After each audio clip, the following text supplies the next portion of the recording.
What is happening, y'all? Welcome on back to our final part of Jedi Survivor as we review the game. Now I may do like a free roam stream, kind of going around and knocking out stuff that I didn't get done on the playthrough. But this will be the last part of the Let's Play, being the review, the finale, story finally done. So let's talk about it. So I will say, absolutely, without a doubt, this is, in my opinion, this is the new pinnacle of a single-player Star Wars game. I know a lot of people are big fans of like Knights of the Old Republic. Personally, I think the game's a little too jank. I could never get into it. But like this is very, very fun Star Wars to me. Given it's the kind of combat that like intimately appeals to me, but like the parries, the fast action, I got my lift, my push, my slams, my pulls. I mean, this is fun. This feels like a modern evolution of like Force Unleashed, if you will. And definitely a huge improvement of the last game. There's so much more in this game, and I absolutely love how they really made it a focus to improve upon all of the existing systems. You know, Cal already knows how to do certain things. Let's not take those abilities away from him and force him to go from scratch. Cough, cough, Tears of the Kingdom. So that's really nice to see, because, you know, honestly, it's just, that shit's annoying. Like, oh, bullshit happened and you've lost all your powers. Like, oh boy, I got it. You know, we have and the customization this time, having all that right at the start. You know, change your lightsaber color, change your blaster color, change, you know, or your lightsaber, your blasters, your outfit, your mustache, your hair. Like, that's dope, because like it's not a full on create your own character, but it is a surprising amount of customization, and enough that actually makes things pretty nice. Another thing, and we're kind of seeing it right now, is zones would evolve. Like, we haven't been to Coruscant since the start of the playthrough, and now that we're here, what are we finding? We're finding, you know, a bunch of dudes that were not here before. So this is, you know, this is a whole ass new experience going through Coruscant, looking for stuff, and we'll fight together. Yeah, shoot this guy. So that's really dope. In terms of the stances, I had a blast with a lot of the stances. I mean, we've done very little of the dual blade stance, and I'll probably do a little bit more of that if we do some free roam. But I really liked how each stance was very distinct. Like, you know, single stance is just your balance. It's all around, and then you have your dual wield stance, which, I mean, I just say the defining thing of this is that we can like attack cancel with parries. So if you are a parry-centric player, this is obviously one of the best stances in the game, because you're able to just constantly aggress, or, you know, put constant aggression on the enemy, and then cancel at any given time to go out and throw out that parry. We have the dual-bladed stance, obviously that one being your more defensive option, but the multi-hits on that are actually pretty sweet. The blaster stance obviously giving you the ranged option, and then of course the crossguard stance, which is all about just slow and heavy and very you know, very beefy hits. So I like that the different play styles were they were all very diverse. They all felt like they had their own identity, and none of these stances played the same. And I was curious how they were going to implement it. For a while, when we started seeing the different styles, I thought maybe they were going to go for almost like a Ghost of Tsushima type approach, where, you know, you'd switch through different styles for different circumstances. Obviously, that's not what they did, but I think the approach they took, I liked it. I think it was a really good way for them to give you more flexibility. Looking at the skill tree, I mean, initially when I first started, I was like, this is a lot of bullshit to deal with. There's too many skills. And then once you realize that you can just farm up points as much as you want, it's like, oh no, this is perfect. You know, end of the game, we had pretty much everything we wanted, and we started working into a third weapon tree with a little bit of farming. I think I spent like an hour or so just farming dudes for points. But so really nice there. We had you know, good flexibility in the skill tree. But the one thing I think that's really nice is even with the skill tree, it never felt like it was absolutely necessary. I mean, look at our final encounter with Bode. We ended up switching back to dual wield because I was struggling to get off the parries in time, which had no points in it at all. But it didn't matter, you know. Ooh, hello, big boy.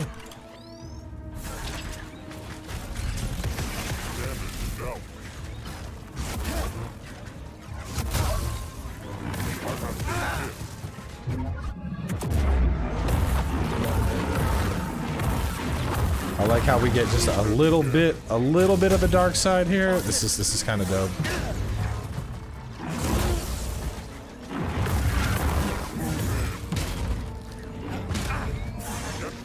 A little bit of the dark side that's currently getting me killed. Oh my god. Get up.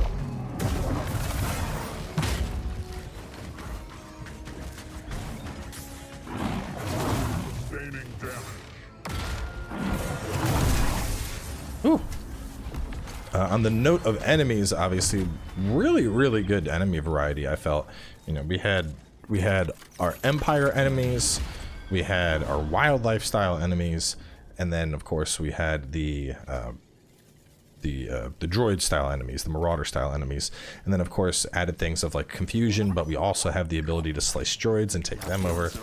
Like all in all, the combat potential and the combat flexibility in this game it's impressive. They did a lot here, and I think especially given that it's Star Wars, I think that's a really interesting universe to pull from, because in a sense you could have like endless amounts of powers, but at the same time you don't want the player to feel like they have too much at their disposal. I think there is such a thing as like choice overload when it comes to games like this. And the thing is, you know, it's not like an RPG like Skyrim. Skyrim, obviously, you kind of build a path and take it, similar to KOTOR. You know, I haven't played KOTOR, but my understanding is you kind of decide whether you're going to be like a blaster dude or light side, dark side, gray Jedi, whatever the case is, and you kind of build up from that. And that's also kind of the you know, I don't think that works with this particular game. I think you want to give the player more of a power fantasy, giving them a bunch of different abilities they can pull from, but at the same time not have such a large power fantasy that they lose interest because they're just like infallible essentially. And so I think they did a really good job there at allowing us a multitude of potential force abilities, but at the same time not just turning us into a straight up god. In terms of level diversity, I do think that's probably one of the areas where they could have used a little bit more work, to be honest. Just looking at the game, so we had, you know, we had a lot of the smaller areas, such as the moon base and then Nova Garen. They were, you know, very small, kind of standalone zones, and you know, they were fine. There's little short snippets, but I think what gets me is Kobor and Tanalorr to me both had kind of a similar vibe. I mean, one is one's deserty, obviously, but the other kind of has like an arid wasteland type feel to it. And I think that's the thing that threw me off here, is I'm like, well, you know, we kind of went from like a desert that has a little bit of wildlife to a bigger desert. And given there is more variety in Kobo, you know, we had the marshes, we had the oil pits, like there's some, but I would have liked to see a little bit more, you know, like I think about all the biome diversity we know of in the Star Wars universe. I would have liked to see an area that was a little bit more heavy in, like, say, a foresty scene or something like that, you know, especially when we're doing like the whole speeder sequence. I was reminded of God, which one was that? I think it's episode 6 where they're like running through the forest with all the Ewoks and shit. I just think biome diversity was probably one of the weaker points of the game. Besides that, I did think they did a good job with like sound design and story here. I think sound design, as we mentioned, with Star Wars in general is so iconic. The sound of the blasters and the lightsaber, it's pretty hard to like mess that up. You know, it is a very, like when that lightsaber comes out, like instantly, just the hum of the light and whatnot. So I think obviously they did a great job there, but I think that's expected of Star Wars in general. It'd be kind of hard to, if you mess up the sound design on a Star Wars game, or the music score, which I think has also been around for ages, you're doing something wrong, you know. I'll get you. Okay, these guys are probably one of the more annoying enemies. I don't know if I ever found a good way to contend with them besides just ripping them in and stabbing them. Talking about the story a little bit, because this was a fairly story-driven game. I have some mixed feelings about it. Overall, I liked it. It kind of, I don't know. I don't want to say I hate what they did with the story, but the fact that Bode is just like I don't know, man. He's like your bro for so long, and then it's like, surprise, I'm actually a bad guy. But we have like a little bit of Joel type motivation, you know, like, and I think that's what threw me off here is for a bit you kind of get that Joel sense of motivation, like he's willing to do whatever it takes to protect his daughter. Absolutely get it. Don't get me wrong, I would absolutely sacrifice every single person watching this video if I had to protect my own children. So I understand where Bode is coming from. But at the same time, like towards the end of it, I felt like they started to pull him away from just like, I'm doing what I can to protect my family, to just like an outright bad guy almost. Like the final encounter, you know, very like, oh yeah, I was always stronger. You're weak, Cal. You suck. Blah, blah, blah. And I'm like, it doesn't sound like something Bode would say. Even knowing that he's betrayed us, it felt very out of character for Bode. And that's something that kind of just threw me off a little bit, you know, kind of like I don't know, I guess a character flaw there. Them just changing up, you know, what Bode is all about. But down in here, get some, scan that. But aside from that, I think the story overall was pretty good. I will say Cal just can't seem to luck out, you know. I thought he was one of the few surviving Jedis. Turns out there's an ancient one, which I do want to give the game credit for that. That was the title here, because you could take the title to mean multiple things, you know. Like when I first heard Jedi Survivor and we're introduced to Dagan Gera, I assumed that Survivor was referring to Dagan Gera being a survivor of that period of you know, the purge and whatnot. But at the same time, when you start having your showdowns with Bode, he's like, you know, you weren't the only survivor, suggesting that the survivor title could refer to as Bode. But then from the perspective of like Cordova gets slain, and then, you know, Seer dies and we have to kill Bode ourselves, and obviously Dagan dies, Cal could in fact be the survivor. So from the multitude of possibilities for who the survivor in Jedi Survivor is, I actually really like the title. I think it's quite creative in that sense, because I'm constantly, like I said, you know, I thought it was about Dagan, and then I'm like, oh no, you know, I think it's referring to Bode, and then I'm like, you know what, maybe it's actually just referring to Cal. So that was fun. But story overall, I don't know. I don't want to say I disliked it, but I didn't love it. And I think the best thing is, I think you want a compelling villain in your story, and I think we had that with Dagan. You know, we had someone that strayed from the Jedi path and was insisted on doing his own thing, and eventually. Big showdown, you know, the fight we had with him at the observatory, super flashy with all the force abilities and whatnot.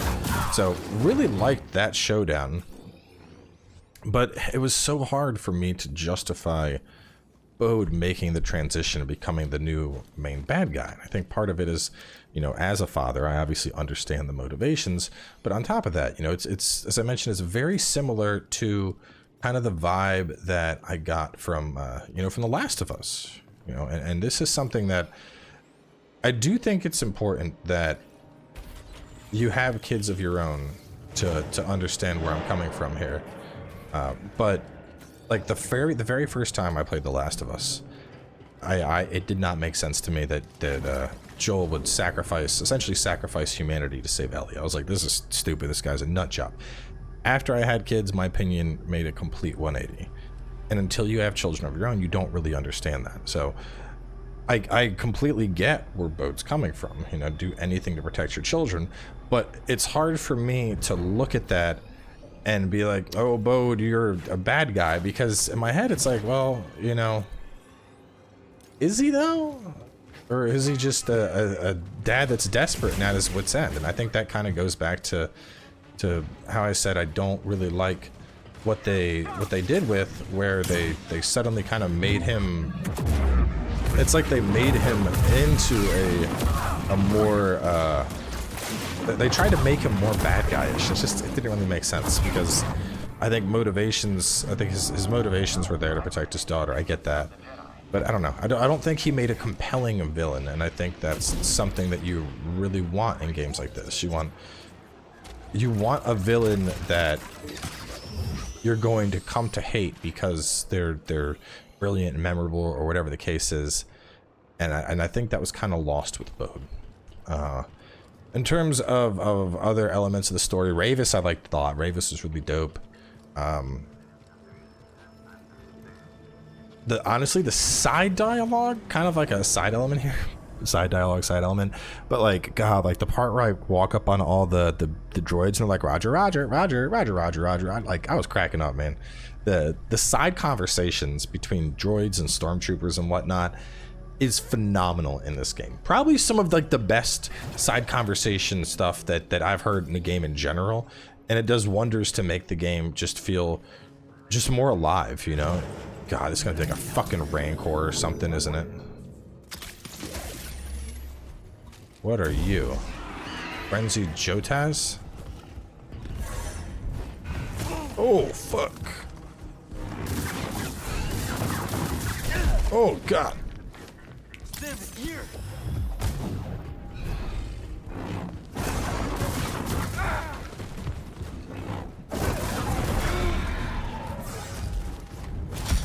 Toss it.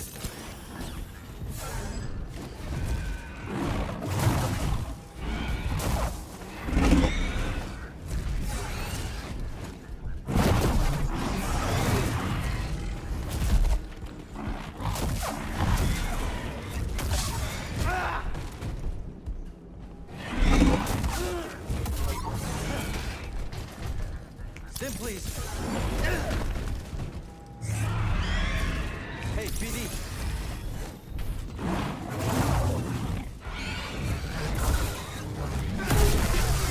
Woo. Big ol' angry boy. I liked the amount of like boss fights and shit we had to find in this game too, you know, like the Rancor, Ogo, this dude we just fought. Like a lot of just cool encounters in general that were really dope. Kind of talked about sound and music. World design, I think one thing that's interesting is I feel like we went way heavier into the we went much heavier into the like what's the word I'm looking for, into the free roam, or not free roam, platforming. The platforming aspect of the game is significantly more than it was previously. You know, previously I feel like we had a little bit of platforming here and there, but it didn't feel like it kind of took over, and they definitely did a lot of it here, but at the same time I feel like they did a really good job with it. Like a lot of the platforming sections were actually pretty fun. It didn't feel like this tedious thing, which is good. You know, you want your platforming to be entertaining, to keep the player engaged. So all in all, if we had to slap a final score on it, I would probably put this at like a 9 out of 10. This was really good to me. The technical issues aside, the technical issues were pretty bad, like pretty bad. I mean, God, before the last recording session, I spent literally about an hour or 30 minutes or so just trying to get the game working, because it was continually crashing over and over again, and that's pretty bad. But you'd assume in time this stuff like that would absolutely get fixed up. So I mean, if you're a fan of Star Wars, which I'm not even a big fan of Star Wars, I dabble in the franchise, but if it's something that you are a fan of, this game is like a must play. This is so much fun. Boom. Boom, boom, boom. Like, look at this shit. It's fucking cool as hell, man. Ow. Oh, I'm getting choked. Nope. Get out of here. Get out of here. Oh no, he was our last flame trooper. I got it. He's looking for now. Thank you for that. Buddy, help. Maybe I was sleeping on this thing.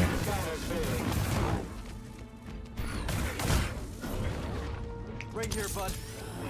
One thing they could have done, which I don't think they did a good job with, I don't remember it ever being said how your attacks, a lot of your chains can be amplified into like 1, 2, and then if I hold, it'll, you know, and that's the same thing over here. Like we have like, you know, 1, 2, 3, or if I go 1, 2, and then I hold, I go into that. I don't think it was ever told to us as the player that you could hold the button to do force enhanced version of your abilities. Your turn.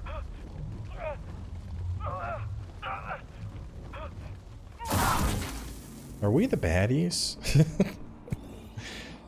Oh man, we go up there. This has been really fun though, and now that this is out of the way, I'll be focusing on tiers, which I don't know. I have a little my feeling on tiers is more mixed so far.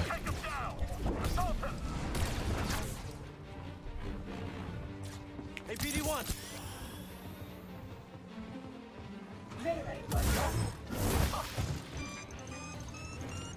Right by my side.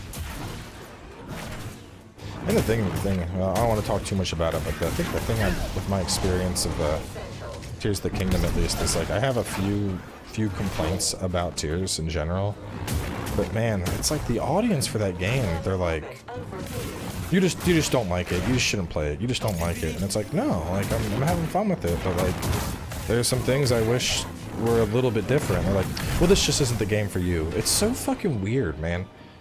Like it reminds me a lot of Pokemon. It's like Nintendo fans think their games are immune to criticism, and it's really fucking annoying. There's something here. Because like every game has something it can improve, you know. After launch, oh god, no. Fuck. Rancor.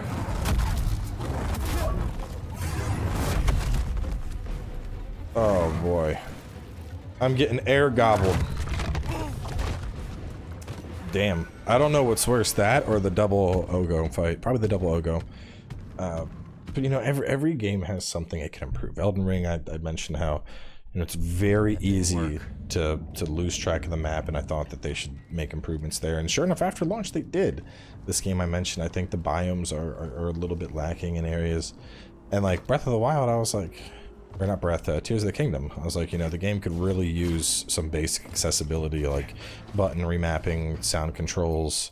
I wouldn't mind if the combat had a little bit more spice to it, because the combat's kind of vanilla, and people are like, just say you hate the game, and it's like, what the fuck? No, like, I'm enjoying the game. I just, you know, I wish the combat had a little bit more to it, and I think it needs basic accessibility controls, you know? This is made by Nintendo, one of the biggest companies in gaming. They should, you know, their games should have fucking sound sliders. And people are like, I don't even know why you're playing it, you just hate it. And I'm like, what the fuck is wrong with these people? Like, where are you coming from?